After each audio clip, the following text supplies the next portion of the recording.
Et Étienne, et avec évidemment la petite frustration que cette dernière séance pour vous soit dans un hémicycle avec caméra.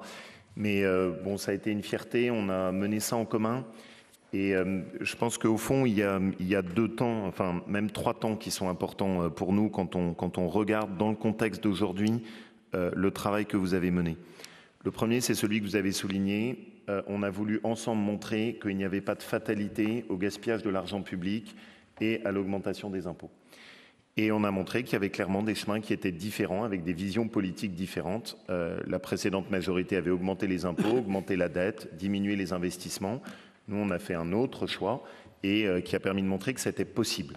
Et ça, je pense que c'était le premier point important. Après, nos habitants choisissent ce qu'ils veulent.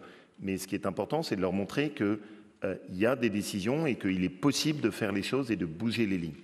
Et en matière d'argent, il ne faut jamais oublier que c'est l'argent des habitants de notre région. Ça n'est pas le nôtre. C'est l'argent des entrepreneurs, c'est l'argent de ceux qui créent de la valeur, c'est l'argent de ceux qui travaillent, c'est l'argent de nos associations. Et notre devoir, c'est de le gérer avec ce souci de la bonne exemplarité. La deuxième chose qui est pour moi très importante, c'est que la crise aujourd'hui nous permet de comprendre pourquoi il fallait faire ça.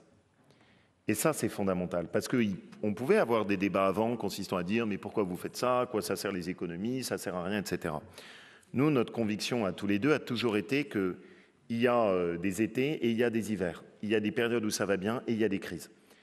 Et notre devoir, parce que c'est notre mission, c'est de protéger nos habitants et notre territoire. Et pour pouvoir les protéger, il faut avoir fait des réserves. Et quand il y a au contraire une période de crise où les gens ont besoin de nous, eh ben, il faut sortir les réserves pour pouvoir aider les gens. Et c'est tout ce qu'on a fait. C'est une politique de bon sens. Si on n'avait pas réussi à économiser, on n'aurait pas pu acheter les masques. Si on n'avait pas économisé, on n'aurait pas pu protéger nos professions de santé qui n'avaient rien au plus fort de la crise. Si on n'avait pas fait des réserves, on ne pourrait pas aujourd'hui mettre l'argent qu'on met sur la table pour pouvoir essayer d'accompagner nos commerçants, nos hôteliers, nos restaurateurs, notre tissu industriel. Si on n'avait pas mis de l'argent de côté, on n'aurait pas pu faire ce qu'on a fait pour les acteurs culturels en leur garantissant la compensation intégrale de leur perte de recettes pour pouvoir, avec nos dotations, pour pouvoir essayer ainsi de leur redonner de l'oxygène et éviter que cette crise se traduise par un désert culturel. Et donc, ce qu'on voit très bien aujourd'hui, c'est que si on n'avait pas fait ça aujourd'hui, la région n'aurait aucun moyen pour aider nos compatriotes, voire même, elle serait à la limite de devoir faire de la dette supplémentaire. Et puis le troisième élément, qui est pour nous le plus important, c'est construire l'avenir. Construire l'avenir, c'est se battre pour avoir de l'argent pour relocaliser des projets industriels sur notre territoire. On a trop vu dans la crise ce que nous coûtait le fait d'avoir toutes nos entreprises qui étaient parties à l'extérieur.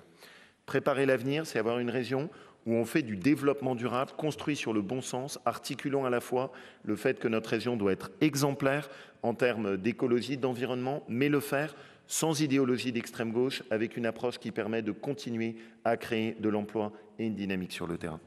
Et puis enfin, et ça c'est une dimension qu'on doit tous avoir en tête, ce qu'on demande en ce moment aux jeunes générations est extrêmement difficile. On leur laisse un monde qui est compliqué, on leur laisse un monde dans lequel les sujets environnementaux seront des sujets majeurs sur les années à venir, on leur laisse un monde dans lequel il va falloir réinventer. Et ce que je veux, c'est qu'au moins on leur dise « on a confiance en vous, on essaye de semer des graines d'avenir et ce qu'on veut vous laisser, c'est des projets et pas des dettes ». Et pour moi, c'est très important, quand je regarde mes enfants, de pouvoir me dire bah, « nous, à la région, on est un des très rares endroits en France où, au bout de 6 ans, on ne va pas vous laisser de la dette supplémentaire, mais on aura diminué la dette qui vous est transmise, pour que vous ayez à votre tour le moyen ensuite de faire les choses. » La précédente région avait laissé un paquet de dettes supplémentaires considérables, qui était une honte. Nous, on a la fierté de pouvoir se dire, et pour moi c'est très important dans le rapport aux générations qui nous suivent, on ne vous pèse pas et on ne vous laisse pas à payer ce que nous, on a creusé comme trou. Et je pense que l'ensemble de ce compartiment, avoir montré que c'était possible, que ces réserves nous servent sur le plan sanitaire et de l'emploi, et enfin qu'on puisse, même dans la crise, éclairer l'avenir et travailler sur les lignes qui sont relocaliser l'emploi, travailler sur un développement durable qui permet de créer de l'emploi et du bon sens, et le faire sans laisser de dette à nos enfants. Et c'est tout le plan de ce qu'on a construit ensemble. Donc un grand merci Étienne, et c'est ce que ce débat d'orientation budgétaire, dans le contexte très particulier de la crise, nous permet d'éclairer. Ce que vous avez économisé, ce sont aujourd'hui les réserves qu'on met sur la table pour protéger nos compatriotes qui en ont bien besoin. Je vais